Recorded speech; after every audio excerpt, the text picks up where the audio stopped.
Hello, everybody. Hello. Hello, hello. Hi, Jill. How are you? I'm doing well, thank you. And you? Very good. Very good. We're making a lot of progress over here. I hope the same over there. What North Carolina, right? I'm from Texas. You're Texas. Yeah, Texas has opened up. So. We've been hurt the last 2 weeks, but very spread out. Yeah. Well, I know we've got some people from Michigan and New York here, and I think both of those states are very closed still. Massachusetts here. Massachusetts. Welcome, Massachusetts. Okay, I think and Sheila from Naples, Florida. Hey, George from How are you? from Miami. Yeah, and Sheila from Naples, Florida. She was part of our pilgrim group in 2018. So there she is. Hi, Sheila. Hi, George. Okay, I'm going to get started. Itamar, maybe you want to put. I think I'll put speaker view and silent. Except for Pastor Cliff, who's going to give our blessing in a few minutes. So good evening, everybody. I should say good afternoon to you. Hello, and welcome to our virtual tour of Samuel, the prophet in the footsteps, where we're going to be traveling from Shiloh in northern Samaria down to northern Jerusalem this evening. My name is Elisa Moed, and I'm the founder and CEO of Traveluia. And I just want to thank you all for taking the time to be here today.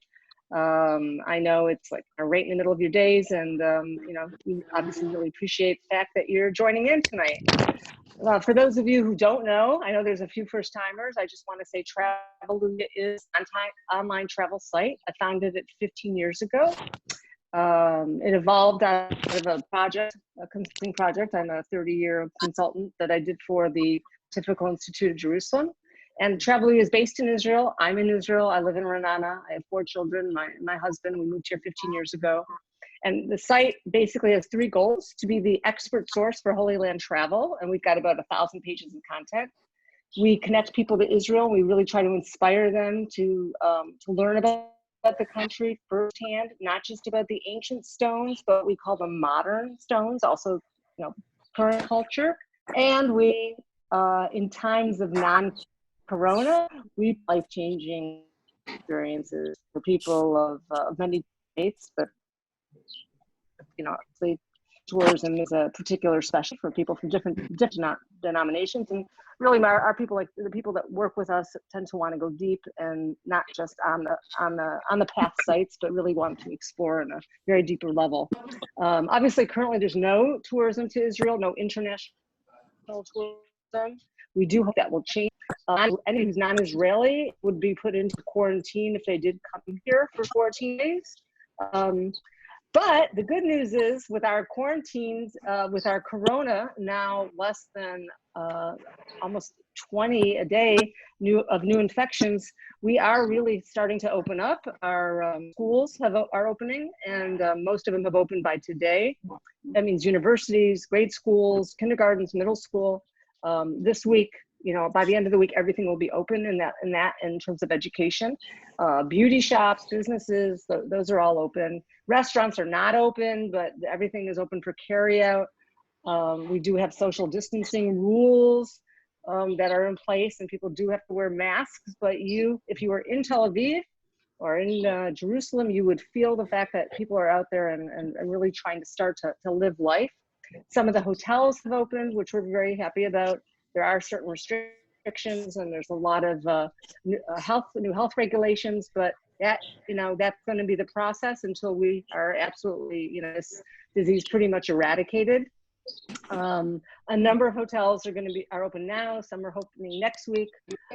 They expect that more of the touristic hotels will be opening in August, because we do expect, of course, none of this is like ingrained in stone, because we have to see how the situation, moves forward. But all things being equal, if it continues, we do expect to see our first international tourists sometime in September or October. There could be some before, because we are looking at becoming part of what we call this band of green countries, of another 8 to 9 countries around us that or in this region, for the most part. When I say region, I mean Europe, that have had similarly low COVID-19 rates. And so as our first step, we may be doing reciprocal tourism with some of these countries like Greece and Cyprus. So, we're cautiously optimistic that, sooner rather than later, we'll be stepping out of this. And I'm sure when we do start welcoming Americans, by that time, I think they will have things in place. They're looking at swabbing people at airports, either before they come on the plane or once they get here. Again, nobody really knows exactly how the procedures are going to be, but the most important thing is that they want to assure, that everybody remains, stays safe. And we're just really thankful that at least here, we feel like there's been a lot of control on this, and we hope that moving forward that will remain. So I think that's relatively positive news, and obviously we hope the same in the United States, that you'll continue to open up and that your numbers will continue to go down. So, as you probably know, or may not, I know Itamar has discussed this in the last few weeks, but we had this holiday that kind of falls halfway between Passover and Shavuot, which is called Lag BaOmer, and that was last week. And because of that holiday, Itamar has pretty much shaven, so you'll see more of his face today, thankfully. This coming weekend, we will be celebrating the reunification of Jerusalem as a result of the 67 war, and we have a holiday here that's called Jerusalem Day. And because of that, and we'll get into that later, it's one of the reasons why we're going to northern Jerusalem to see the burial site of Samuel the prophet. And before I hand this over to Itamar, I just want to mention a few things about Traveluia. As you know, we're not doing real tours now, and we probably won't for several months. And nor is Itamar able to guide for non-Israelis. But we are starting to plan for 21 and 22. So in the back of your mind, if you're interested or if you're thinking about it, let me know. We're happy to get started to plan real tours, and when hopefully that starts. And you'd be surprised, like next March, there's weeks that are already sold out. It's kind of crazy, but yeah, in the midst of all this. So if you're thinking about that, please let me know, and we can get started. And of course, as far as these tours go, that we don't charge a fee, but if at the end of this program you find that it's meaningful and you'd like to do some sort of an offering, you can go to paypal.me/Traveluia. And make a donation there. And obviously we're very appreciative, because we really like this programming. We want to be able to keep doing that. And before we move forward with Itamar, I want to introduce you tonight to a very, very good friend. His name is Pastor Cliff Mcdowell. He is from New York, and he is the leader and the senior pastor now for, I think, almost 4 years. You have to correct me if I'm wrong, Pastor Cliff, of a community in East New York. It's called the Church of God of East New York. And look, this is a region that has been particularly hit hard by Corona. And Pastor Cliff and his wife Deborah are dear friends. We've done a tour together a couple of years ago, and hopefully one day they'll be coming back. And I want to thank you for joining us tonight, Pastor Cliff. And if you could please, give us a blessing, I'd be most appreciative. Let's pray. Almighty God, everlasting Father, Abraham, Isaac, and Jacob, we honor you and acknowledge that you are sovereignly God, that there is no God beside you. We praise you, dear God, for your great faithfulness to us. We thank you for your mercy and for your grace.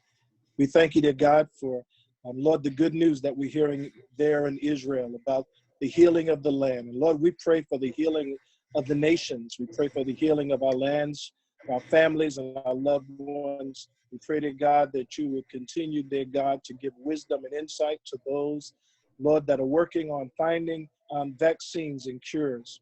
Lord, we know that, God, that you're able to do exceedingly and abundantly above all we can ask or think, as we have placed our faith in you. Thank you for technology that allows us to journey together as a community of faith. We pray to God that as we gain understanding and greater knowledge, that our faith would be nourished, Lord, and that you would continue to get glory and honor out of our lives. Thank you, dear God, for Lisa. Thank you for our tour guide. Thank you, dear God, for what we will hear, what we'll experience together by way of technology as we travel to the land, dear God, where our faith was birthed. In Christ's name, amen. Amen. Amen. Thank you, Pastor Cliff. That was beautiful. Thank you for joining. Thank you, everybody else, for joining tonight. I'm going to hand this over to our dear friend Itamar, the tour guide, to take us in the footsteps of Shmuel. Okay. Thank you very much, Lisa and Pastor Cliff. Appreciate it very much. I'm going to mute you all, not because I don't want to hear what you have to say, but simply for this technical issue of being in the center of your screen. So let's make it happen. If I'm not in the center of your screen, just make sure that you are on speaker view, number one. Number two, you can always write questions to me on the chat box. Okay, please do write in the chat box.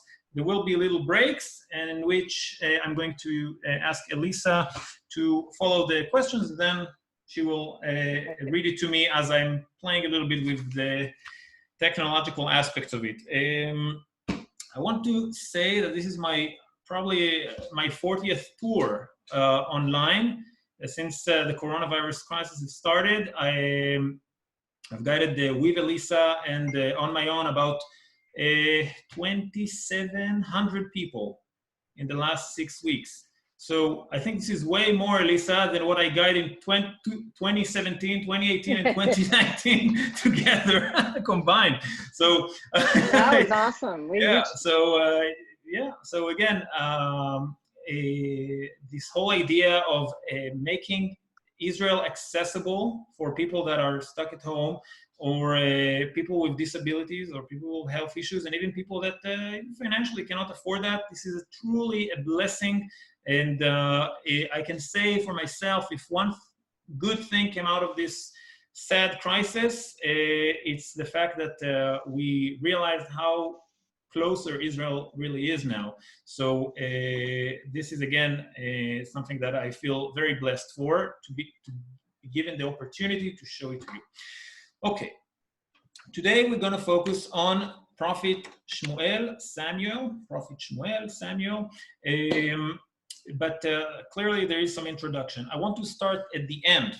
In the Hebrew calendar, we have our the Jewish calendar. The year is closer to 6,000, okay, because we count since the creation. So on my iPhone, okay, I also have the Hebrew calendar as well. So it's 5,780. That's the year now, again, since the creation, since Genesis. And this is the month of Iyar, which is a very, very important month in the Jewish tradition, because a lot of the miracles that happened to the children of Israel happened over here. So in this month, and rabbis for centuries were asking themselves, is the fact that historically good things happened on the month of Iyar, that's what turned this month to be a blessed month? Or again, because historical events, this became a blessed month, or because it's a blessed month, all these historical events happened on that month, you see? So the answer is no, it's because it's a unique month, all these historical events happened on that particular month. Specifically, the 28th of the month of Iyar, which is the second month in the Hebrew calendar.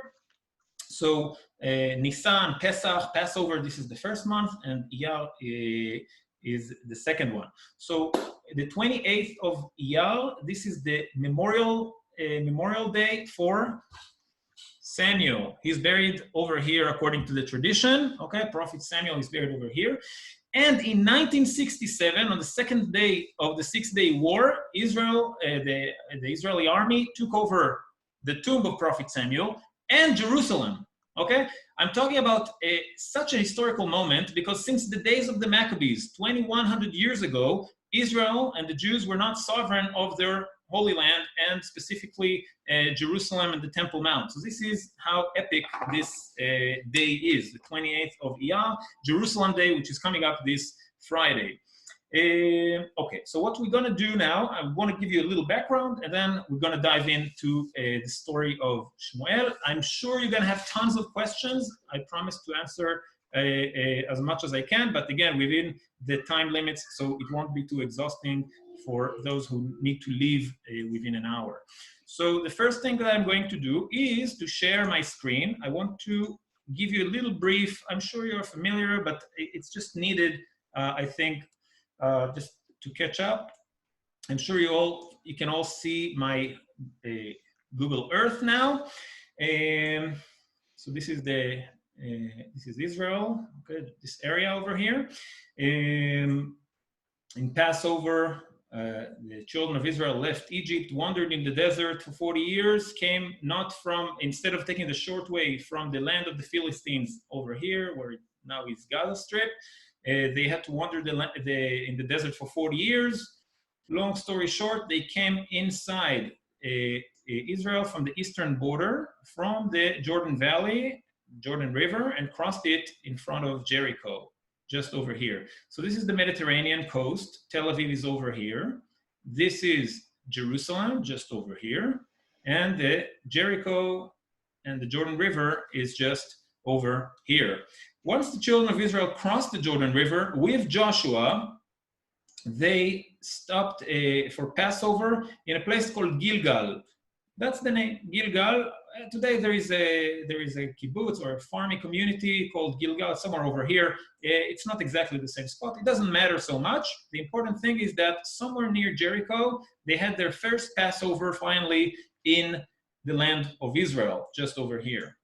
The next thing that happens, according to the book of Joshua, is that they went a bit up north to the city of Nablus. They went from this valley that you see, wherever you see the greenery, that's, because it's a nice fertile valley, this is where it's also, it's good farming land, but it's also good for walking. It's very comfortable to walk in these valleys. So they walked up from here, it's called Tirza, that's the name of this valley, all the way to the city of Nablus. In the city of Nablus, okay, the city of Nablus today, it's a Palestinian city, but back then,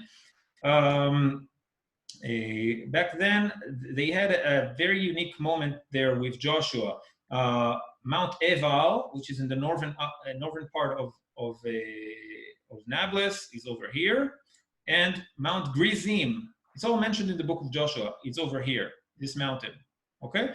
Now, if you look carefully, there are some ruins over here. Okay, I won't say much about it, but this is Mount Gerizim. Traditionally, this is the temple of the Samaritan, and this is we have good reasons to believe this is the mountain of the blessing in the book of Joshua. So there were two groups. One is shouting from this side, not necessarily here, but maybe in these slopes, makes sense. And the other group is shouting the curses. This is the Mount of the Blessing, Mount Gerizim to the south, and this is the Mount of the Curse, Mount Ebal. Okay, so somewhere over here, probably on the slopes, not necessarily all the way up in the top. 40 years ago, they actually found an ancient altar just over here. So you can really see that there are ancient remains in this area too. So Joshua is reading to the children of Israel the blessing and the curses, what will happen if they won't walk in the ways of God. And after that, they moved the tent of meeting southern from Nablus to a place called Shiloh. Where is Shiloh? I hope not. A little more. A place called Shiloh, which is situated over, wait, I lost it. You see, it's very easy to lose Shiloh. And you don't worry, I'm not the only one that will lose Shiloh historically. Here, there you go. I'm not kidding, really. The children of Israel forgot where Shiloh is. And I'm going to read to you the verses too. So this is the modern settlement of Shiloh. It's in the West Bank. I won't go into geopolitics today, but maybe in the future we'll dedicate the time for it. So this is Shiloh. This is where the tent of meeting stood. Okay, what happened here before I dive into the drones and the photos?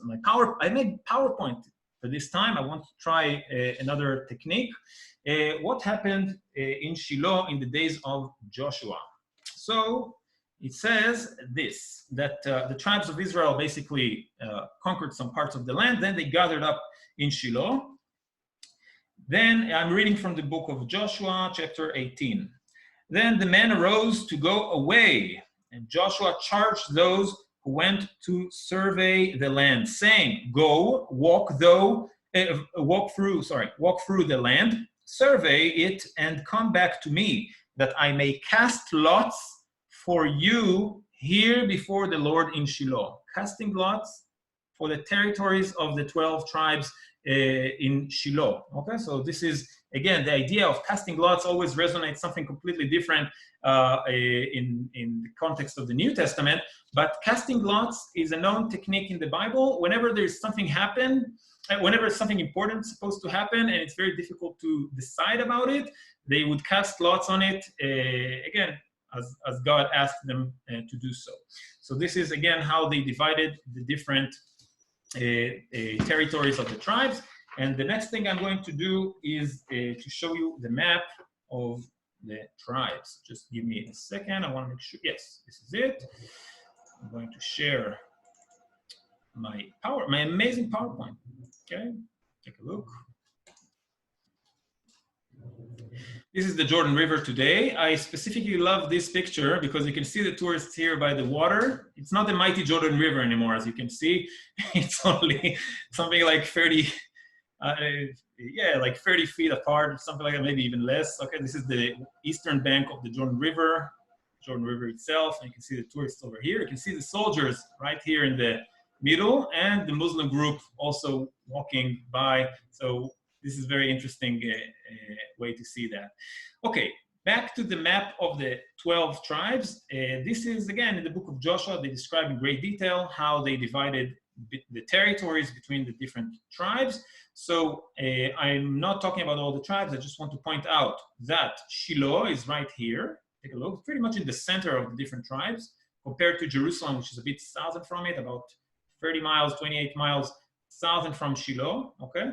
Within the tribe of Ephraim, okay? That's the tribe of Ephraim. I remind you, Joseph had two sons, Ephraim and Manasseh, and Ephraim was the younger grandson of Jacob, and he got the blessing to have the tent of meeting in his territory. That's Shiloh, just over here.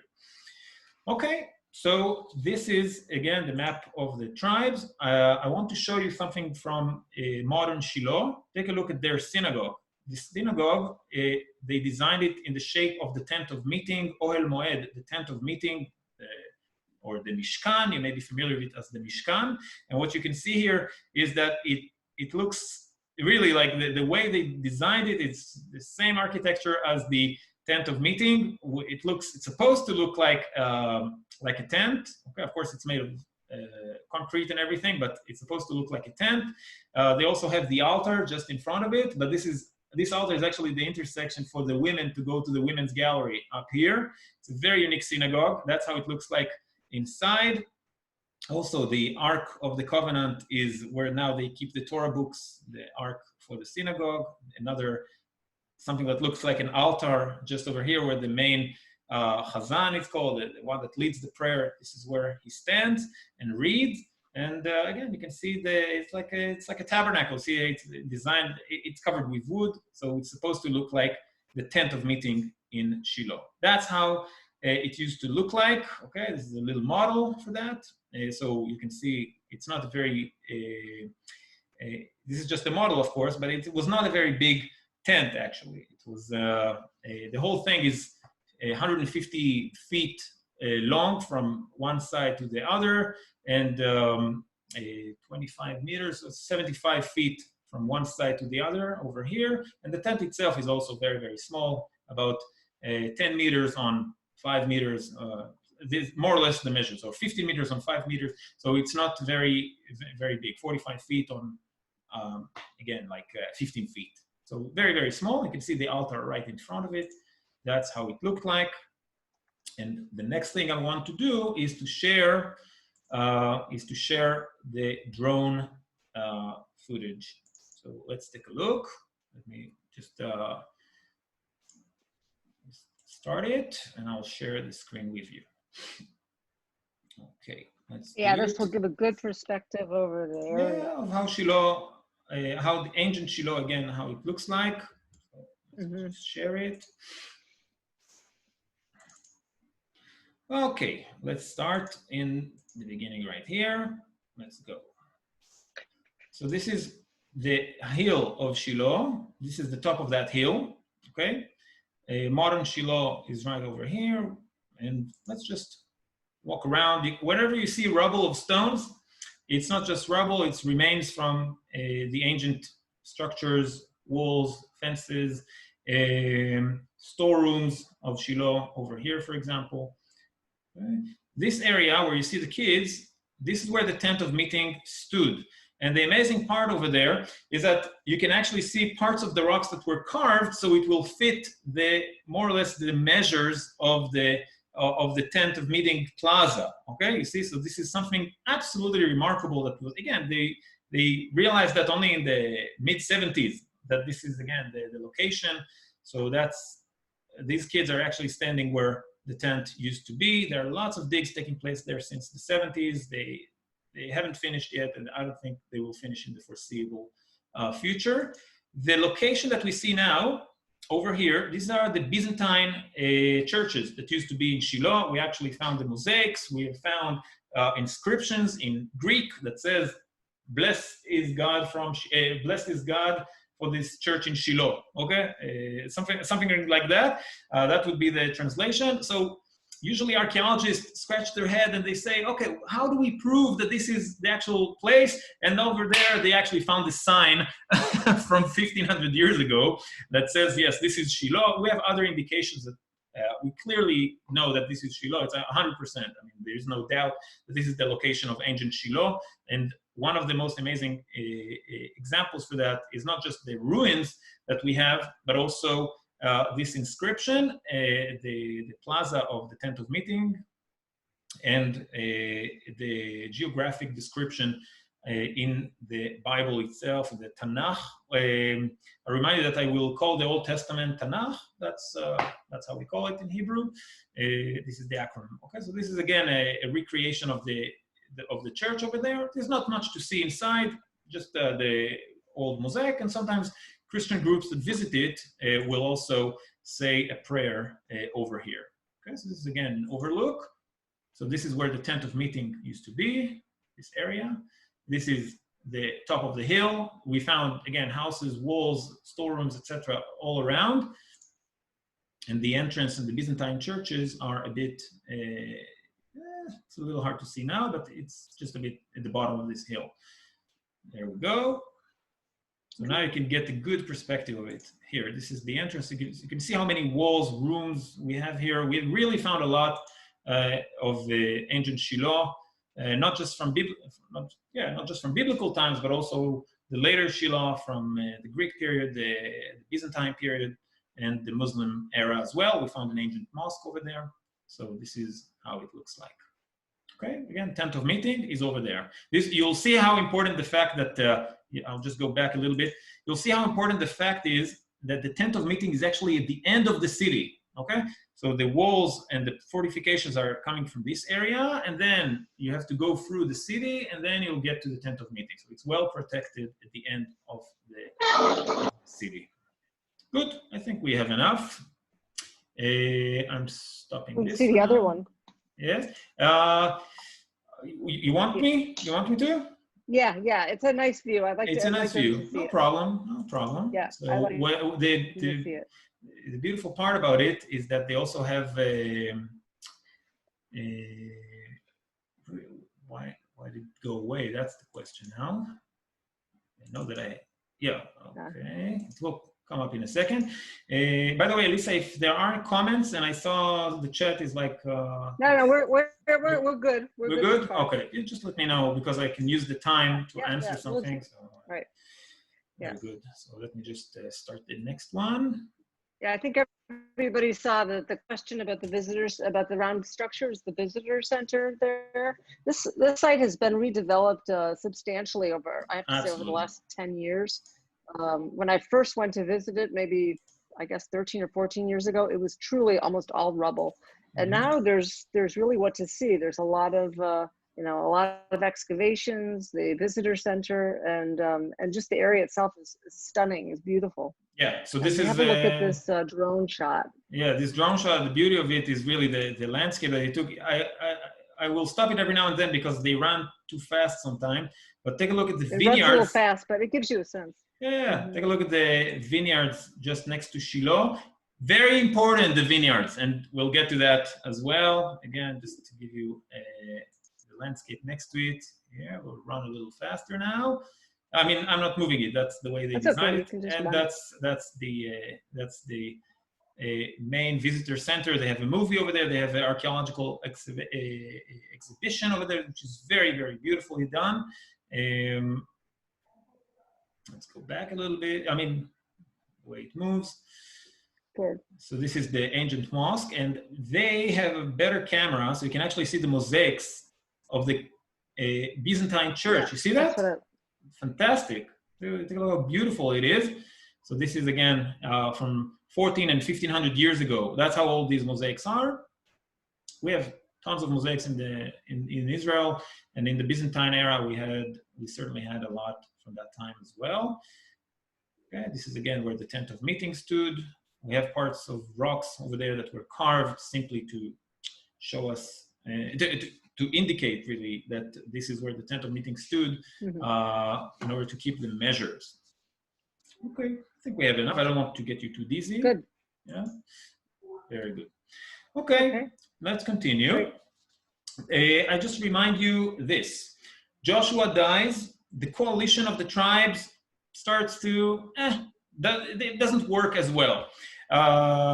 Once Joshua as a leader, again, that was right after Moses, people knew that he's the successor, I would say, of Moses. Moses ordained him, maybe, I would say. But after Joshua dies, there is no leader in Israel. So here we go from the book of Joshua to the book of Judges, which, as you know, the book of Judges is one catastrophe after the other, basically. The children of Israel sin, then they're delivered in the hands of their enemies. God abandons them. After a few decades, 40 years usually, they cry out, and then God saves them, sends them a judge. A judge is not just, he's not sitting in the court. He's a military leader. So he's the real leadership at the time. Some of them are prophets and judges and leaders in general. So this is the name for it. Again, in this book, I mentioned last time we've been to Nazareth. I mentioned Samson is one of them. It's like one of the more famous judges. But I actually want to tell you the saddest story in the end of the book of Judges. I won't tell you the whole thing because I don't want to be too graphic, of course, about it. But there is the sad story about the concubine that was raped and killed amongst the tribes of Benjamin, in the Benjamin territory. And this concubine, again, there's much to say about that story, clearly, but I'm going to skip that simply to get to the point. After that, the tribes start a war against Benjamin, against the tribe of Benjamin. And many people die on both sides, but at the end of the war, there are only 400 men from the tribe of Benjamin. And then the tribes say, okay, we don't want, yes, we defeated them militarily, but we don't want to lose one of the tribes, okay? So, but we also had a vow or an oath not to give our daughters to get married with the Benjamites. So how can we solve that situation? We killed every one of them. There are 400 men. Where do we get the ladies so they could continue and survive? And they found that they were checking, and one city did not send warriors to that war. People from Yavesh Gilad. Gilead, you may be familiar with that. Those who watch television, it's The Handmaid's Tale. There's there's that the U.S. becomes Gilead, and again, it's an actual place in Transjordan today. And the people of Gilead didn't send men, so there were 400 virgin women that were taken to the tribe of Benjamin. Now, they didn't just give these women to the Benjamites, they did the following. So I'm reading to you now from the book of Judges, chapter 21. Then they said, in fact, okay, there is a yearly feast of the Lord in Shiloh, which is north of Bethel, on the east side of the highway that goes up from Bethel to Shechem, to Nablus, and south of Lebanon. Take a look how many descriptions they need in order to remind themselves, where is Shiloh? Where is Shiloh? No one knows where is Shiloh. The political and the spiritual,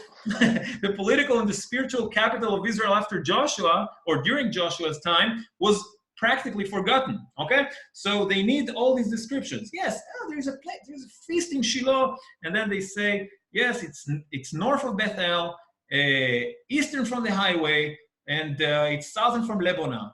Wow. Therefore, they instructed the children of Benjamin, saying, "Go lie in, wait in the vineyards." Remember the vineyards I just showed you? They tell them, hide in the vineyards. We'll send you the ladies, and you will capture whatever you like. And watch. And just when the daughters of Shiloh come out to perform their dances, okay, very interesting, then come out from the vineyards, and every man catch a wife for himself from the daughters of Shiloh.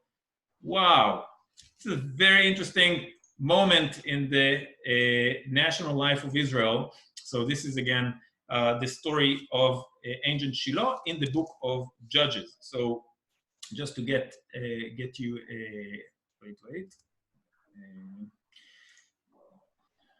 I need this just to reorganize here. Okay, this is the map. So let me just share this with you. Where's my map? I don't know why I can't see my map. It's supposed to show it now. Oh, okay, now you can see my map. So again, this is ancient Shiloh. Bethel is a place next to the city of Ramallah. So the city of Ramallah is this area. Okay, so we have Bethel. Modern Bethel is somewhere over here somewhere.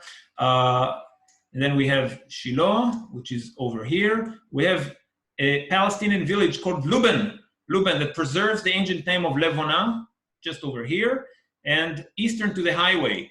This highway hasn't been changed since the days of Abraham, so this is really eastern from the highway, you see? And I know for a fact it was not changed. Why? Because, I mean, we have so many indications this is where the highway goes. It's also the only logical place to walk here in the hills of Samaria. So this is, again, the location of Shiloh that was, as I said, forgotten. Very good. Let's continue. I just remind you again, in the book of Judges, there is no king. Everyone does whatever he pleases. And that's the background for the story of Shmuel, for the rise of Shmuel. Any questions over there? Are we good? Elisa, I think I muted you, but if there is any questions, we can dive into Shmuel. Fine. Yes, okay. Yeah, we're good. Next 20 minutes. This is the road. I just want to point out that road is the current road 60, which is 60, basically that ancient road you talk about. And that's the road that goes from Jerusalem straight up to Nablus and actually continues on to Jenin and all the way up to almost really Nazareth. Nazareth, yeah, with absolutely. really few changes. It's really what they call the ancient route. And from Tel Shiloh to Bethel is probably about maybe a half an hour. Yeah, so something like it's that. really close. It's very close. Not too far. Depends on traffic. No, not too far at all. Can you tell me, is it very safe to hike around there and go into those areas? It's in the West Bank. So, but if you want to say, Elisa, yeah, go ahead. Yeah, I mean, I haven't heard of any issues in a long while. I wouldn't, like anything else, I wouldn't go and do it myself. You know, you should go with a guide. We do tours into the West Bank. We do tours into Nablus. We do tours into Shiloh. But I have to say that I wouldn't be 100% comfortable just going hiking randomly in those areas. And not that I have, it's not coming from a place where I know of anything that's happened. It's just, yeah, it's just because that's really further off the beaten track. But we do a lot of organized tours to even Ramallah, to Jericho, to Bethlehem, to Jenin. There's lots of fascinating sites there, and obviously we do it in a very safe way. When you say in a very safe way, what do you mean? What do I mean? Well, sure. First of all, our guides always have to check in every day with the ministry and with the police department to double check to see if there's any kind of anything on the roads.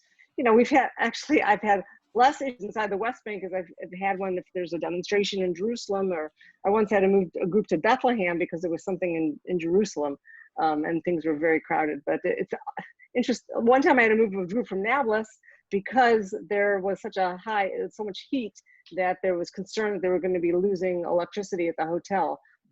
So, you know, the hotel was very kind and they canceled, and we ended up putting them into Tiberias for the night.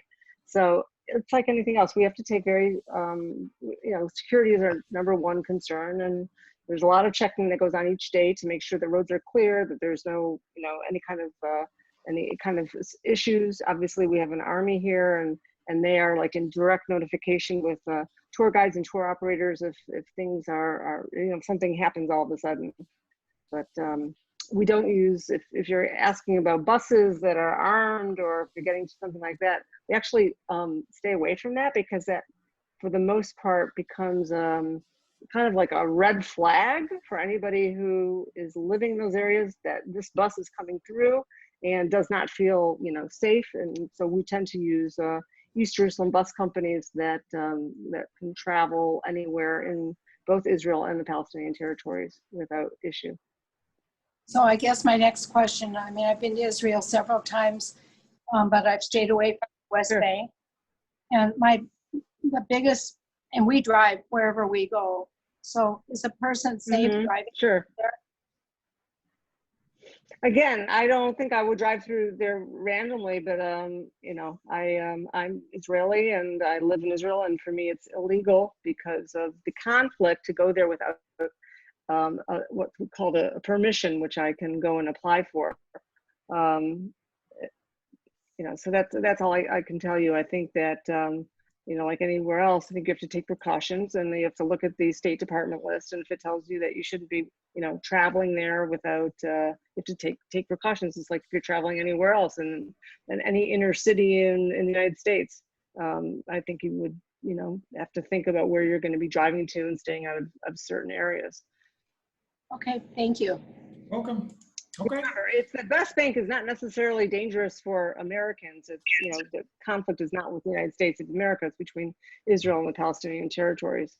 So there's reasons why our government doesn't let us go there without permission. That said, plenty of people get permission to travel to different areas for different purposes. There is an awful lot of cooperation that goes on that's not publicized. That's, you know, that happens every single day, from security to employment. So and healthcare, as we're seeing now.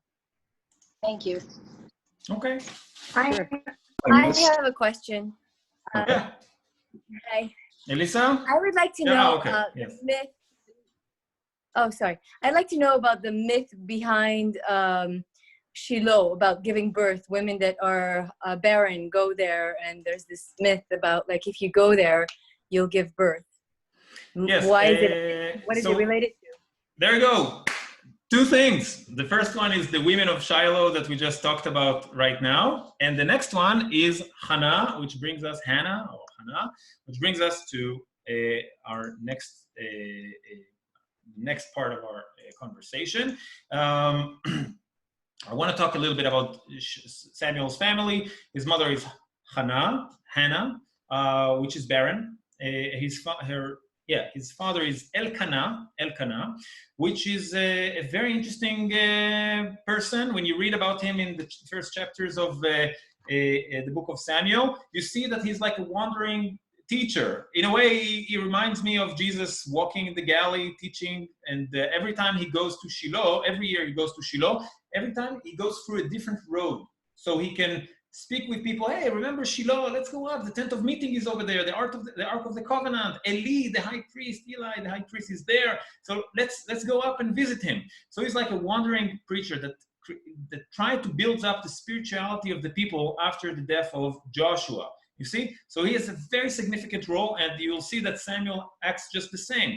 The tribes of Israel, this coalition of 12 tribes, doesn't work very well. So there is a spiritual guide, and that will later become also a political leader. First Elkanah, and then his son Samuel. They are building up this coalition all the way to the days of King David. That's how important they are. So we start with Elkanah. He has two wives, Pnina, which has children, and Hannah, that doesn't have any children. So Hannah is bitter. She's praying in the tent of meeting. She's praying in front of Eli, and that's what it says. Again, I'm reading from the first chapter. It says this. And she was in bitterness of soul and prayed to the Lord and wept in anguish. Then she made a vow and said, O Lord of hosts, if you will indeed look on the affliction of your maidservant and remember me and not forget your maidservant, but will give your maidservant a male child, then I will give him to the Lord all the days of his life, and no razor shall come upon his head. I also remind you from the last time we talked about Nazareth, okay? We talked about the Jewish monk, okay? No razor shall come on their head. I don't elaborate more about it, but also Samuel is a bit of a Jewish monk, you can say. So let's continue. No razor shall come upon his head. And it happened as she continued praying before the Lord that Eli watched her mouth. Eli watched her mouth. Now Hannah spoke in her heart, only her lips moved, but her voice was not heard. Therefore Eli thought she was drunk. So Eli said to her, how long will you be drunk? Put your wine away from you. And Hannah answered and said, no, my Lord, I am a woman of sorrowful spirit. I have drunk neither wine nor intoxicating drink, but have poured out my soul before the Lord.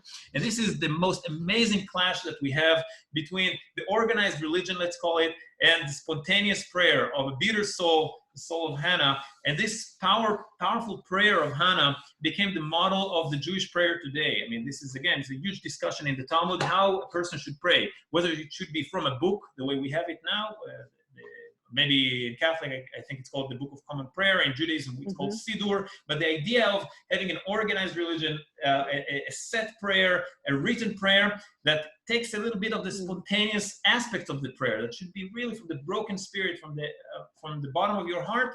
The rabbis basically says, yes, most people don't know how to pray like Hannah, so it's better that they will have a set prayer. But if you can pray from the bottom of your heart with your broken spirit, that's even better. Okay, so this is again how important Hannah is. So Muriel, to answer your question, that's one of the sources of this blessing of Shiloh, again, as a place of fertility, of a place of blessing for women, because she was again barren. So she gave birth to Samuel. I'll just say that Samuel is a very interesting name, because Samuel in Hebrew, Shmuel, we say, it means Shmuel. It means his name, Shem means name, is named after God in a way. That's the El is God, so he's named after God, which is very interesting because this is not the way she promised it. When Hannah promised to give her son, to dedicate her son to God, she said, his name is Shmuel because I borrowed him. I borrowed him from God. Okay, so I don't want to go into the Hebrew language too deep, but the word for borrowed will be Shaul. Okay, his name was supposed to be Shaul in English, Saul, King Saul. You see, so his name was supposed to be Saul, but it's very interesting that his name was Shmuel. Don't know why it happened, but what we can tell is that the first king that will be anointed to Israel will be Saul from the tribe of Benjamin. So this is a spiritual connection that there is much to discuss about it and dig down into it. I'll just say that the prayer of Hannah that I just mentioned always resonates the prayer of, I think in Latin it's called Magnificat, the prayer of Mary in En Karem, in the village of En Karem when she met her cousin Elizabeth. So Elizabeth was pregnant a few months before Mary, and when Mary came to a city in Judea, she saw her cousin. Then the baby baby John leaped in the womb of Elizabeth, and Elizabeth felt it, and she said to Mary, "Mary, I mean, the baby leaped from joy from seeing you." And then she came with her own prayer, which always resonates. I mean, go back to the Gospel by Luke, and you'll see that. I think there is similarities between these two prayers. Also, think about a woman like Elizabeth that was barren for many years. Think about Mary that was a virgin. I mean, how come all these miraculous birth happens again? So this is an ongoing theme in the Bible. Let's continue with little Shmuel, little Samuel. Little Samuel grew up in Shiloh. So I'll just share my screen again to show you where it was. So this is again where the tent of meeting stood. And oops. So this is where the tent of meeting stood. And Samuel grows somewhere over here. So this is again, that's his place over here until God shows himself to him, and he's basically saying that he's not pleased with Eli, and there are terrible news coming up for Israel. And the next thing that happens is Ebenezer battle. Ebenezer battle, it's happening closer to Tel Aviv between the tribes of Israel and the Philistines. And in that battle, the children of Israel thought, hey, we have the Ark of the Covenant. Why shouldn't we just bring it to the battle? So they instrumentalized the Ark of the Covenant, something that is strictly forbidden. Okay, I think I have a picture of where is it? Yes, the Ark of the Covenant. They instrumentalized the Ark of the Covenant to use it as an idol in battle. So this is something that was, of course, against the will of God, and God brings the destruction and defeat to the children of Israel. And the fact that they thought that the Ark is an idol that will help them in the battle, that's what actually led to this catastrophe, because they didn't have any faith. So this is the beginning of the destruction of Shiloh. So let me read a few verses. This is again the Ark of the Covenant. So this is really mind-blowing, and every time I read that in Shiloh, it's just unbelievable. So I'm reading from Samuel chapter 4. It says this. And let me read it as I'm opening my map. Where's my map now? As I'm reading it, I just want to remind you that, no, not my map, sorry. Just my PowerPoint. Let me just share it. Here it is. Okay. Let's go back here. Okay. I remind you that the tent of meeting is at the end of the city, the northern end of the city. So it says this. Then a man of Benjamin ran from the battle line the same day and came to Shiloh with his clothes torn and dirt on his head. Now when he came, there was Eli sitting on the seat by the wayside watching, for his heart trembled for the ark of God. And when the man came into the city and told it, all the city cried out. Now I remind you, when the person of Benjamin enters the city, he has to go through the gates, through the walls, through the storerooms, through the houses. Everyone is crying, and only then he goes down where you see these ladies over here. Only then he goes down to tell Eli, which is sitting over here. So when Eli heard the noise of the outcry, he said, "What does the sound of this tumult mean?" And the man came hastily and told Eli. So you see, it's really, the geography fits the biblical description perfectly. Now, Eli himself, he was told that the people were defeated. Maybe he nods his head. Then he told, your sons died. He said, okay, And then he was told that the Ark of the Covenant was taken, and then he fell and he broke his backbone. So that's how he died. But there is a huge criticism among rabbis towards Eli. Look, you have to have some empathy to the people. It's not just about the ark. The ark is not an instrument, you see? So this is, again, the same criticism that they had against the people that thought that instrumentalized the ark. Now they have it against even the high priest. So this criticism of the organized religion starts not in the days of Jesus. It starts way, way, way before, even in the days of the tent of meeting. Some people thought that it's all about the ark, and it's not about the ark. It's about faith. It's about many, many other aspects, and not just about the ark itself. Okay, so now Shiloh was destroyed, and in the archaeology we have evidence, we have clear evidence that Shiloh was destroyed. I mean, we know that for a fact. And the ark wanders a few months in the fields of the Philistines, and ultimately it gets to a place near Jerusalem, not in Jerusalem, but near Jerusalem. Let's continue a little bit. I'll just show you. This is the mosque and the Byzantine Church over here. They have a Star of David in that church. Again, it's 1,500 years old Star of David in a church. So I mentioned that a few weeks ago in one of our tours. I'm taking you now to a different place, to the place where Samuel actually operates and judges the people and leads the people of Israel. And funny thing is that I visited a couple of days ago. I visited the tomb of Samuel, and then I met this little guy that is eating some chicken over there with his father. Guess what his name is? Shmuel, Samuel. And guess what his mother's name is? Hannah. So no, I'm not joking. So that's the. They were having some barbecue over there. That's his dad. And he's young, he's like 3 or 4 years old. You can imagine a little Samuel like that handed to Eli over there. So Shmuel was born not too far from where the tomb itself is. It's not in the same place. And he's judging the children of Israel from Mitzpah. So what I'm showing you now is the spring of that city called Mitzpah. It's a biblical city. I'm going to show you a little bit about it. Today, couples have dates over there. This is really from last Thursday. You can see an older couple praying over there. So maybe them in a few years, that's how they're going to look like.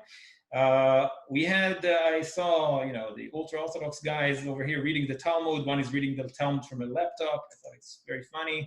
Another rabbi over there was teaching. So I was looking, who does he teach? And then he explained, I'm talking to the phone. And people are listening on the other side. Because of coronavirus, no one can come to listen to my classes. So that's how he did it online. That's how the tomb area looks like from inside. There's a mosque over there. This is how the mosque looks like. This is the traditional tomb of Samuel. This is the Jewish part of the tomb of Samuel. There is a synagogue over there and another sarcophagus. Again, it's a tradition. This is where he's buried.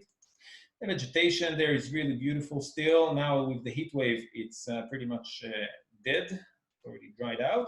And what I want to show you— Itamar, can we show the drone footage? Yes. Just to give an overview? Yes, let's do it. We're running out of time, but I'll just point out that in this picture, just northern from where the tomb is, we have this city. Oh, no. This is not Jerusalem. What you see here is a Palestinian city called Ramallah. Aram. It's a different. Ramallah is over there, but Ramallah is this area. But this is Aram, and traditionally we think this is actually where he was born and later buried in Ramah. Aram preserves probably the name Ramah, so that's one of those things that I want to point out. Let's see the drone footage that we have. Where is it? And here we are. So just share my screen now. Let's start over. Here we are. Let's do it. Okay. So what you see here is the complex of the tomb of Samuel. This is Jerusalem in the background. Okay. It's on a high hill. Again, it's called Mitzpah. Mitzpah in Hebrew means the observation point, the viewpoint. And it's an amazing site. It's really one of my favorite sites in Israel. And take a look how much archaeology they have all around it. Muslim archaeology, Crusaders archaeology, Hellenistic archaeology. It's really unbelievable what they have over there. This is, again, most of the building is from Crusaders' time and medieval time. So the minaret was added about 600 years ago. So it used to be a church that turned into a mosque. And now there's also a little synagogue inside. So just like Shiloh that have a church and a synagogue and a mosque over there, all in the same place. So the same thing. This is the viewpoint from right near it, neighborhoods of Jerusalem. And the highway right next to it, leading to the West Bank. Again, the archaeological dig just over here. And then you get a nice perspective of this view. On clear days, which we have sometimes, you can see from the roof of the tomb, you can see Jordan on one side and the Mediterranean on the other. So you can really see how tiny Israel is. It's unbelievable that you can see the water on one side and the mountains of Jordan on the other. So that's another thing to know about the tomb of Prophet Samuel. This is again another look. I think we have a nice understanding of how it looks like. Good. So real quickly, so I will have some time for your questions. Samuel is a prophet. He's a judge. He's the leaders of Israel, but he was asked by the tribes, give us a king. We want to be like the rest of the nations. We can't stand it. I mean, an abstract king, God as a king, it's too difficult. So first he anoints Saul. Saul fails to kill the tribe of Amalek. Okay, he fails to kill them. He fails to do that important task. And Amalek, I just remind you, these are the nomadic tribe that attacked the Israelites during the Exodus in Mount Sinai. So since the Exodus, there is a commandment to destroy and wipe Amalek from the face of the earth. It sounds like a barbaric genocide, and maybe it is, but this is a commandment from the Lord to destroy Amalek, the Amalekites. Now, I'll just say that Saul, he defeated the Amalekites, but he didn't kill everyone. He spared the king and he spared the flock. So Samuel was very upset about that, and that's the reason why Saul was removed from his throne, I would say. One of the descendants of the Amalekites, of the king of the Amalekites, his name was Agag. One of his descendants was Haman in the book of Esther, you see? So in the book of Esther, I'm talking about hundreds of years later, in Persia, okay, we have a descendant from the Amalekites, Haman, the council of Xerxes, fighting Mordecai. And that Mordecai in the book of Esther, he's a descendant of, guess who? Saul from the tribe of Benjamin. You see? So this rivalry continues for centuries later on. So just in this note. But because Saul did not kill the Amalekites, he was removed, and David was anointed again by Samuel. So Samuel, in a way, is the one that is the spiritual leader that establishes the kingdom of Israel, the coalition of the 12 tribes after the destruction of Shiloh. And within a few years later, in the days of David, the Ark of the Covenant that was in the hills of Jerusalem will be moved into Jerusalem itself. Before we are finished, I just want to show you one remarkable thing that we do have over there that I think you'll find really fascinating. In the tribe, or in Nebe Samuel, that's how it's called, the tomb of Prophet Samuel, we have a Hellenistic area that was built by the Maccabees in the 1st and 2nd century BC. And one of the things they have in their houses is this. You see this stone vessel over there? This is, I think it's called manger, the evus. Elisa, correct me if I'm wrong. So when you think about Jesus in the manger, you know, as a baby, this is how it looks like. It's made of stone, and we have many of those found in different parts of the country, but definitely also in the tomb of Prophet Samuel. So this is again how where baby Jesus in one of those vessels and one of those mangers. This is how. This is where Mary and Joseph put Jesus as a baby. So that's how it looked like. So I think this is it for now. I'll just say to conclude this part, there were many wars taking place in the hills of Judea in the First World War, in the Independence War, and also in '67. And as I said, I think because it was the Memorial Day of Samuel, that was the moment that Israel took over the tomb of Prophet Samuel and Jerusalem, and not the other way around. So this is, again, my understanding of it. And as we know, Shiloh was abandoned. They mentioned that in Psalms, they mentioned that in the book of Jeremiah. Shiloh was abandoned and kind of forgotten, and also like a name of a curse. This is a cursed place. And Jerusalem became the capital, the spiritual and political capital of Israel since then. And the key character that changed all that is Samuel. So that's it for now, and I would love to hear your questions. Elisa, if you can lead that. I saw Yeah. probably 14 Yeah. Yeah, very good. Yeah, I just want to say a couple things before we move on to questions. First of all, Itamar, thank you so much. This was really enlightening, and I think everybody here thought this was absolutely fascinating. And certainly took us well off the beaten path, like we Yes. love to do, and especially in honor of Jerusalem Day, because this is on the northern ridge of Jerusalem, and it's such a strategically important site. But I also want to point out before I hand this over to questions, because I might not get an opportunity to say this later, Yes. that I know that a lot of you are educators, your church leaders, your Bible study leaders, your pastors, and you may, I mean, look, we have Pentecost coming up, we have other holidays coming up, you have your own communities individually that you're dealing with on a day-to-day basis. If you find that you want a session like this for your specific community, please reach out to me and we can put something together if you have a particular topic, or if you want to bring it in-house, like let everybody know that on a certain time, let me know. We'll be happy to put something together for the different cohorts, different groups, and even make it more specific to what your needs are. And obviously with Pentecost coming up, there may be some interest in doing I know a lot of you did Mount Zion Jewish Quarter, but there may be interest inside your community to do the upper room and Mount Zion for Pentecost. So just keep that in the back of your head. And if you want to connect with me about that, then of course, please do.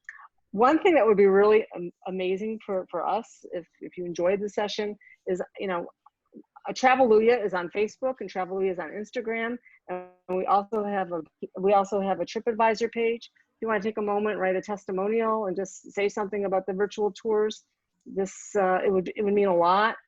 So obviously that in the back of your head, it's easy. And if you want to join or share us on Facebook or TripAdvisor or on Instagram, by all means, we'd love to grow our community. And we'd love to reach out to more people and let them know about this, online connection. So any help you want to provide in that area, we obviously really appreciate it. And of course, again, if you enjoyed the session, please go to paypal.me/Traveluia and let us, and for any kind of an offering that's comfortable for you. And obviously tomorrow night will be very, very, appreciative. So I know that you have a lot of questions, and I see some right here, Itamar. Let's start with Pastor Cliff Mcdowell. You want to ask Itamar your question here? Yes, please. You can open your microphone. Yes. Okay. Thank you for the tour. Yeah, welcome. After I was thinking Samuel's relationship to Saul, once Saul was selected as king, was there any resentment? Was there any animosity between the two of them? It's kind of like Saul is taking Samuel's place. Samuel has been God's spokesperson to Israel, and it's kind of like he's being pushed to the side. I don't think Samuel is pushed to the side. I mean, when you read it, until Samuel's death, he's playing a very significant role in the let's call it I call it the United Kingdom of Israel. So he does play a very significant role, both spiritually and in the leadership and the guidance that he gives to King Saul. He's not very pleased. Samuel is. he doesn't see the need for a king because Right. there's only one king. So why should we have a flesh and blood king? But I mean, in time, he realizes that the people just need that, and otherwise the coalition will fall apart again. Like the experience he had from his childhood memory, and Elkanah, his father, probably told him, "You don't know, we used to be a coalition under Joshua." It just try to think about the early days of Samuel. I'm sure his parents told him all about the glorious days of Joshua, and then he sees how the tribes, the coalition fall apart. I also say something that because people are not fully familiar with the geography, it's hard to explain to them what was the political situation. So if you don't mind, I will share my screen again with the map, and then you'll understand how really terrible the situation was for the tribes of Israel. So I'll just share it, and really you'll understand it right away. The Philistines are they live by the beach. Okay, Gaza Strip. Okay, the city of Gaza is mentioned today it's a Palestinian city. It was a Philistine city, but not just Gaza. There is also Ashdod and Ashkelon and Ekron and Gat. There are a few important, very powerful cities in the coast. Okay, so they are a very strong power, no doubt about that. Okay, so you can see this is the area of the Philistines, just over here. But when you read the book of Samuel, you see that the Philistines are not only here, they are not confined to this area. They are deep inside a place called Michmash. Okay, a place called Michmash, which is just above Jericho. Okay, Michmash, it's mentioned in the book of Samuel. So if they are here, and if in the book of Samuel we also read that there are Philistines stationed in Bethlehem, which is over here, it means that they tore the country apart. You see, they are controlling the 12 tribes because they are separating the south from the north. You see, so the location of the tomb of Prophet Samuel is in a very strategic place, because if it's just over here. Okay, it's just over here.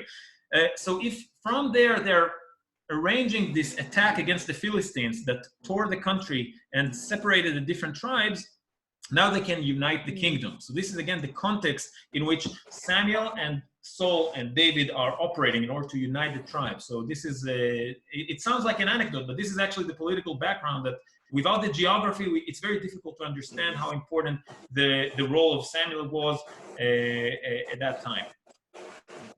I hope it answers your question. Okay, yes. Yeah, we have a couple. Reverend Georgia has a question, and then Karen. Georgia. So, Reverend Georgia. You can open your microphone. Georgia, your microphone. Okay, got it. Yes, thank you so much, Itamar. Yes. Could you, again, a wonderful tour and information is great. Can you please just explain that last point you went over just as you were concluding about how the shift from Shiloh, as you say it, to Jerusalem, and you said something about Shiloh being sensed as a cursed place. Can you just explain that transition, please? Thank you. Okay, so Shiloh fell in the hands, Shiloh was destroyed. We know it from the Bible, and we know it from the archaeological evidence. We found the ashes. We found layers of ashes in the rooms that I was talking about earlier.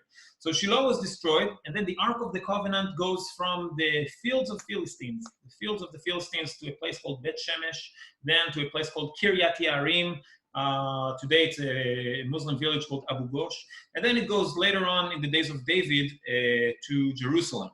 So it's no longer the spiritual and the political capital of Israel, number one. Number two, when you read I'll give you an example from, I think it's in Psalms, let me read that. In Psalms 78, okay, it says, when God heard this, he was furious and greatly abhorred Israel, so that he forsake the tabernacle of Shiloh, the tent which he had placed among men, and delivered his strength into captivity. Okay, that he sent the ark of it. And then he explains how he gave the children of Israel to their enemies. And then the end of the verses, ultimately, it says that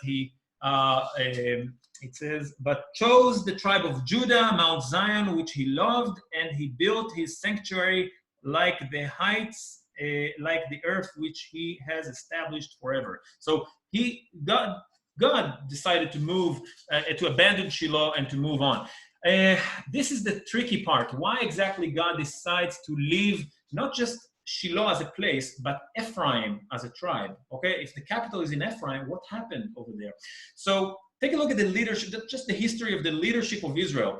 It starts with Moses, which is from the tribe of Levi. Levi, again, the spiritual tribe, the tribe of the teachers. And it's a very good leadership for days in the desert, for the days in the desert. But what happened when you have to start farming? You need other leaders. Okay, so it goes to Joshua, which is from the tribe of Ephraim. Okay, it goes to Ephraim. Then you go to the next one, Benjamin. Okay, the next one is Saul, Benjamin. From Ephraim, it goes south now to Benjamin. So Benjamin becomes the leader, not good enough. And then it goes further south to David in the tribe of Judah and Jerusalem. Okay, so this is, again, why exactly it goes south. I can elaborate for hours about that, but the point is that the south is where the wisdom of God, the knowledge of God is. So in a way, you can think about God saying, okay, I have the spiritual kings in the desert, spiritual Moses in the desert. Fine, this is good for the desert. Now that we're in the land, we need Ephraim. Ephraim is Joseph. Joseph was running the economy of Egypt. You see, so Joseph will know how to deal with politics and economy and all bureaucracy. He will be good in that, but he was not good enough because he doesn't have enough wisdom of God, knowledge of God. So I have to go south. What is the next southern tribe? Benjamin. What? No, not good enough. Okay, I'll go further south. Hebron. David in Hebron. He ruled 7 years in Hebron. So south is a symbol for wisdom. It's a known thing. South is for wisdom. I also remind you that the menorah in the temple is in the south and not in the north. The showbread is in the north. Showbread as for wealth and prosperity compared to menorah. The menorah is in the south, which is standing for the knowledge of God and wisdom. So there you go. God is actually monitoring that. He's trying because that's how it goes. So he favored Ephraim. Is not good enough. I remind you, Ephraim is the youngest grandson of Jacob. Not good enough. Then he goes to the next one, Benjamin, the beloved son of Rachel. Okay. Yes. Yeah. But then he goes to Judah. Okay, Judah knows how to do that. So this is to answer your question. Fascinating. Thank you. Welcome. So Karen Longman has a question. Go ahead. Yes. Yeah, I just want you to repeat because you were connecting some dots and I couldn't follow what you were saying in terms of this material today to the book of Esther and Haman. What the descendant, make that point again, if you would, please. Sure, yes. So Saul is from the tribe of Benjamin. Yep.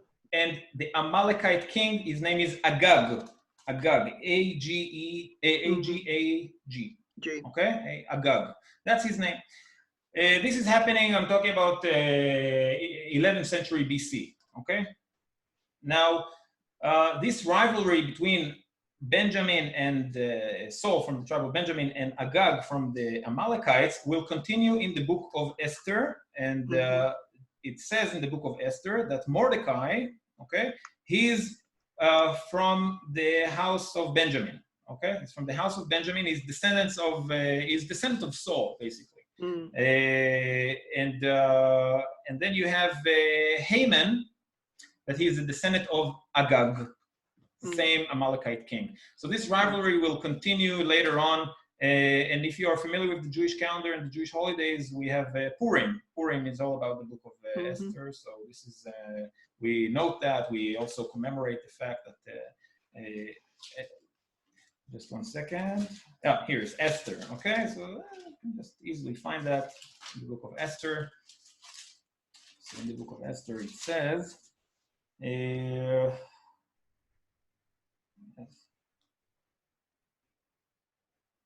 Vashti, then we have, yeah, well, I'll have to find that. It's okay, but the point is you'll find it, yes. Because the Israelites were not obedient in destroying the Amalekites, the tension between the Amalekites and Haman dates all the way back to this period we're looking at today. Yes, here it is, yes. And Haman, the son of okay, it says Haman, the son of Hamadatha, the Agagite. Where's the name Agagite comes from? So Agag, it's the same king, okay? Okay, very good. Yes. So this is Esther 3. Thank you for clarifying. Welcome, yes. We have a recommendation here. There's a YouTube video that came out from Scott Stripling, who's the head of the Biblical Archaeology Review. It's called Searching for a King. And I guess that's episode 1, Israel's United Kingdom. And it looks at Shiloh. It's highly recommended by Lindsay. So thank you, Lindsay, for that. And I think we, there was another question about, Go ahead. did you have another question? No. Passage where you refer to God moving his place of residence from Shiloh to Jerusalem? Yes. But what is the question, though? Itamar? Yeah, say it again. I think she was asking about the passage where you referred to God moving his place of residence from Shiloh to Jerusalem. Maybe if you could do that one more time. Psalms 78. What passage was that? Yeah, Okay. Psalm 78, 60. Psalm 78, verse 60. And there are more. In Jeremiah, you can also see that. In Jeremiah, it also speaks about this curse in Shiloh, which I'll find it as we go. If there's another question, it will be good. You just read to me. I'll find the exact verse. And you know it in here. No, I don't think we have any more questions unless Okay. So anybody else have a question. I don't see anything else on here. Can I ask a question? Yes. Sure. Imar, can we go back to Judges? You said you didn't want to elaborate too much about the concubine. Yeah. I want to know, originally the men came for the husband. Why is it that the person in which they were staying in their home sacrificed his daughter and the concubine? I know you said you didn't want to elaborate that much, but. No, it's just 3 chapters, so that's why I didn't.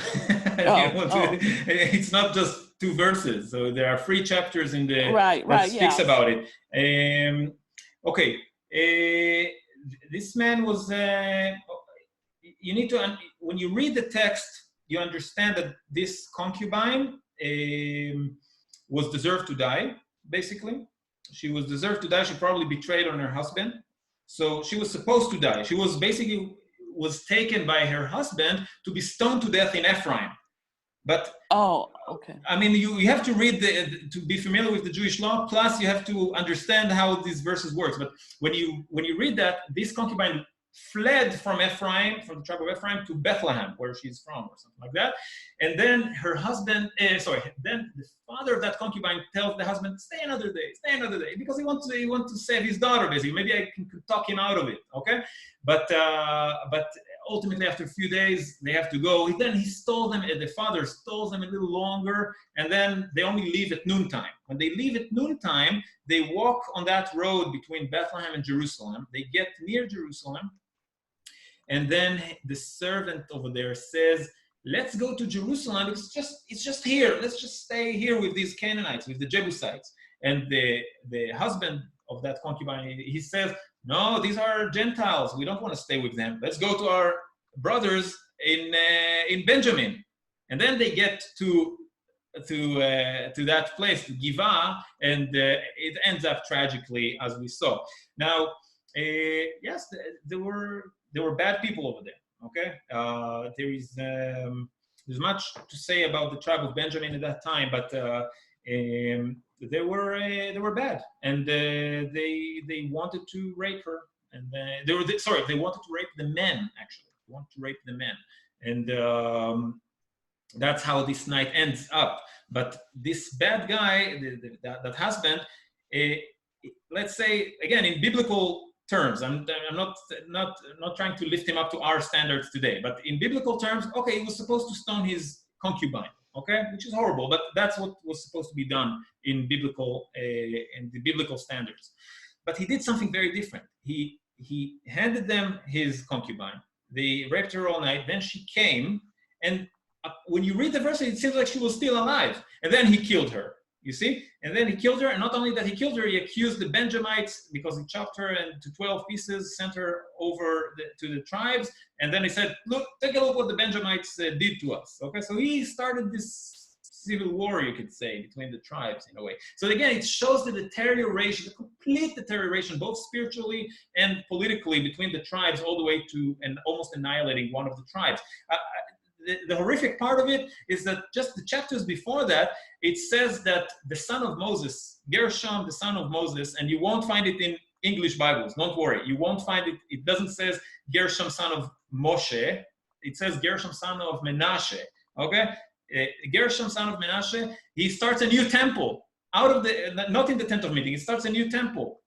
So anyway, complete deterioration, complete corruption, both spiritually and later politically, and it ends in such a tragic. So the book of Judges is really the tragedy of the tribes when they don't have a king. So this is the bottom of the barrel, I would say, for the ancient tribes of Israel.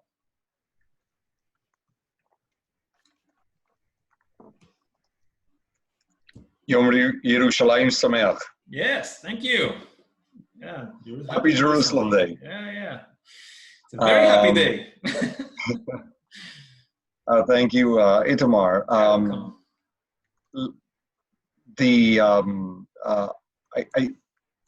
I think you also you are a singer or a musician or you sung at the tomb of the prophet Samuel. I think there's a really inspirational video of you singing there.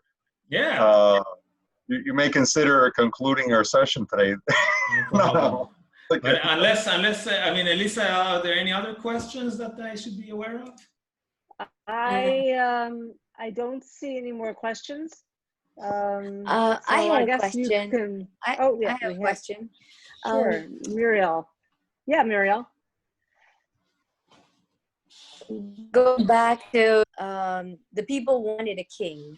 The people said, let's just, like everybody else, is that was like, let's just have someone.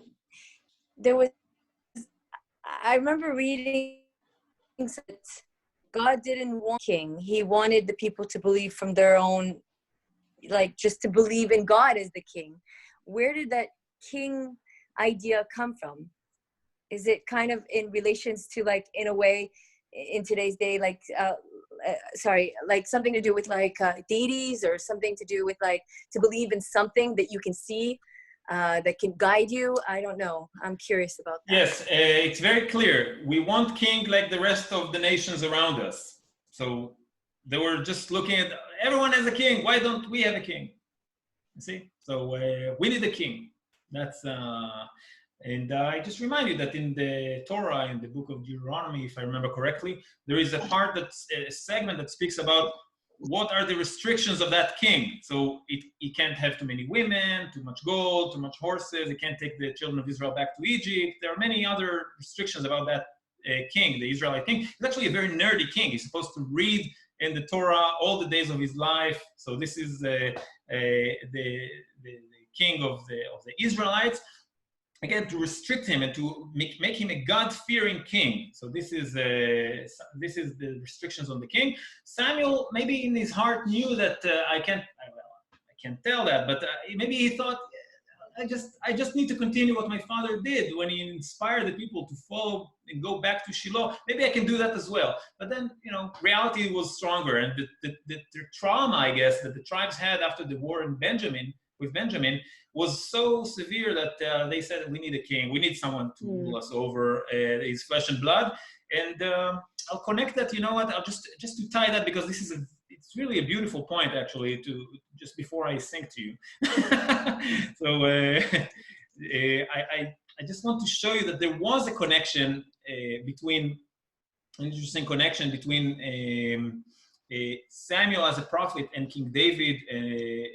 I'll show it to you through this. Where is this picture? I know that I have it. Yes, it's supposed to be here. Here it is. Okay, I'm sharing my screen. It's a word that in the King James version of the Bible that I have, that's what I see. So I hope you can see this guy over here. He's dressed up like the high priest.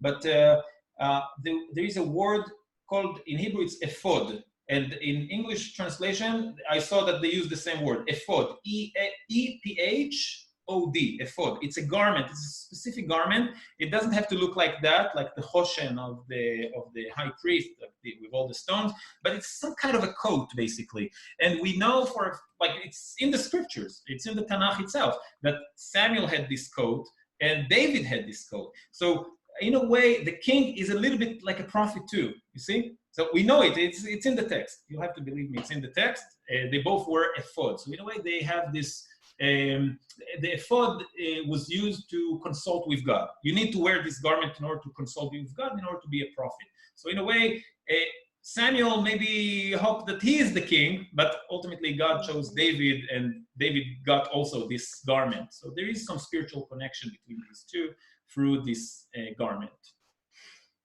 Okay, so any other questions? Did God Time- choose also? No. Sorry. I'll Did continue, God Miriam. also choose King Saul? Say it again. Did God also choose King Saul? Yes. Through yeah, but wasn't there like an argument between King Saul and Prophet Samuel about like how King Saul believed to be more than just a king, almost like a god?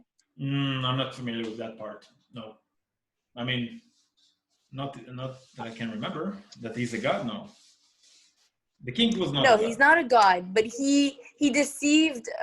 I think what was the point where he deceived King Saul? Not only when did King Saul disappoint Prophet Samuel? Amalek, the whole Amalek story. Amalek. He disappointed several other times, but one of them was the Amalekite story. There's not more than Amalek's story? You're cut off. Muriel, sorry, can't hear you. Muriel?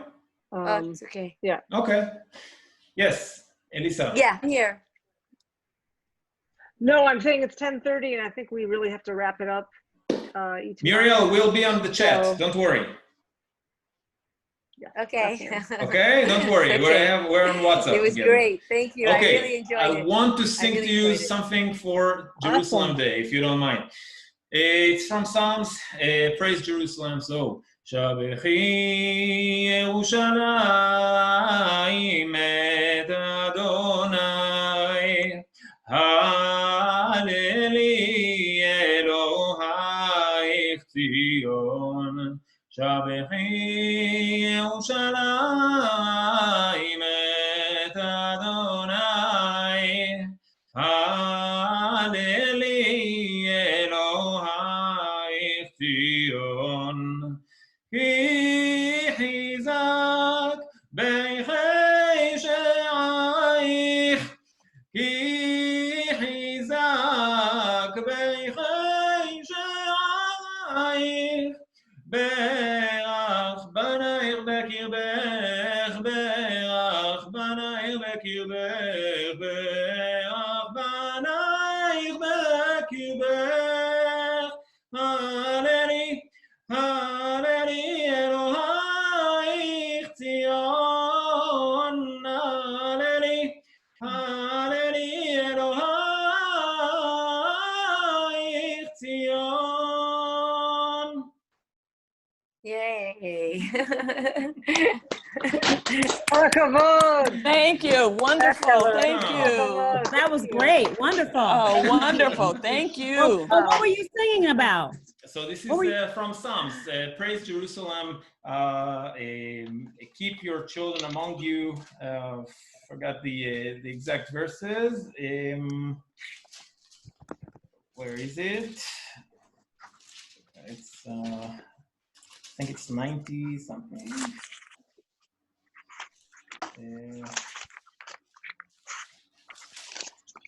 Where is it? I can't really remember where the verses are. Maybe 40 something. Praise Jerusalem. Bless your children among you. Strengthen your gates. This is that would be more or less the translation. Sorry, can't find it in this instant. Well, it was beautiful. Thank you so much. Yeah, it was beautiful. Welcome. Fabulous. All the best. So this is my Yemenite singing. Awesome. Okay. Yeah. So all the best, guys. Nice. And I will send you the verses and the quotes. Have a good. Okay. Thank you, Elisa. Thank you, Thank you. Elisa. Have a safe week, everybody. Yes, safe week, everyone. You too. Thank you. God bless. Shalom, Thank shalom. you. Shalom, Thank you very shalom. much. All Thank the you. best. you. We will Thank inform you, you. very We'll let you informative. know. Yeah, welcome. We will inform you about the next session and what we're gonna have Hey, this Bob. for Yeah. Shavuot. Great. All the best. Thanks. Awesome. So Awesome. Thank you. Elisa, I'm going to end the meeting and Toda, all the toda. best. Yeah. Toda raba. Bye, everybody. Bye, guys. Goodbye. Thank you. Bye-bye. Shalom. Thank you.